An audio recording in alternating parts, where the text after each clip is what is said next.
সংযুক্ত আরব আমিরাতের আল আইনে প্রবাসী বাংলাদেশিদের অংশগ্রহণে উদযাপিত হয়েছে বাংলা বর্ষবরণ। দেশীয় সংস্কৃতির আমেজে পালিত এই আয়োজনে স্থানীয় প্রবাসীরা স্বতঃস্ফূর্তভাবে অংশগ্রহণ করেন।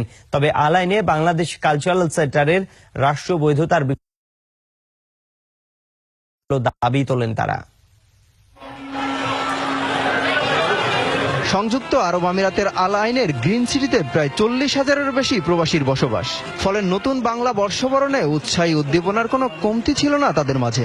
সকলের স্বতঃস্ফূর্ত অংশগ্রহণে বর্ষবরণের আয়োজন পরিণত হয়েছিল একখণ্ড বাংলাদেশে। বর্ষবরণের আয়োজনে ছিল দেশীয় সংস্কৃতির আমেজ। দেশীয় নানা খাবার ও গ্রামীণ ঐতিহ্যবাহী খেলাধুলার আয়োজনে প্রবাসী নতুন প্রজন্মে যেন ফিরে পায় বাংলাদেশকে। দেশীয় শিক্ষা সংস্কৃতি তুলে ধরতে বাংলাদেশ কালচারাল সেন্টারকে আরো সক্রিয় ভূমিকা পালনের আহ্বান জানান প্রবাসীরা। 40,000 বাঙালি বসবাস করে আলাইনে, তাদের জন্য কোনো স্কুল নাই, কোনো অনুমোদিত কোনো সংগঠন নাই। আপনাদের সহযোগিতায় এবং আপনাদের ভালোবাসায় আজকে আমরা পয়লা বৈশাখ পালন করতে যাচ্ছি, যুব নববর্ষ করতে যাচ্ছি। আল আইন বাংলাদেশ কালচার সেন্টারকে দেশের প্রচলিত রাজনৈতিক মতাদর্শের ঊর্ধ্বে উঠে সকলের আন্তরিক প্রচেষ্টার মাধ্যমে সামনের দিকে নেয়ার আশ্বাস দিয়েছেন সংস্থাটির দায়িত্বশীল ব্যক্তিরা। আমাদের একটাই রাজনীতি, সেটা হলো আমাদের সংস্কৃতি। আমরা প্রতিজ্ঞাবদ্ধ কোনো মতে সংস্কৃতি এবং রাজনীতিকে একত্রিত ঘোলাতে করব না।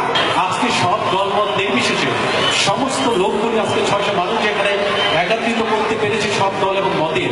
এর চেয়ে বড় সাফল্য কি হতে পারে?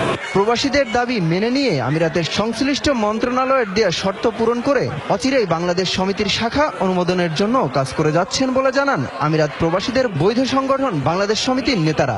সংযুক্ত আরব আমিরাত আল আইনে বাংলাদেশ সমিতির শাখা অল্প কিছুদিনের মধ্যে আমরা পাবো বলে আশা করি। বাংলাদেশের মানুষ ইচ্ছা করলেই পারে, বাংলাদেশের মানুষ একত্রে কাজ করলেই সবকিছু অর্জন করতে পারে।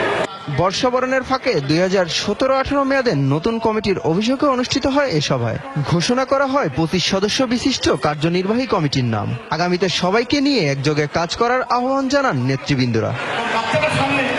অমিত হাসান রবিন, যমুনা নিউজ। নতুন বছরকে বরণ করে নিতে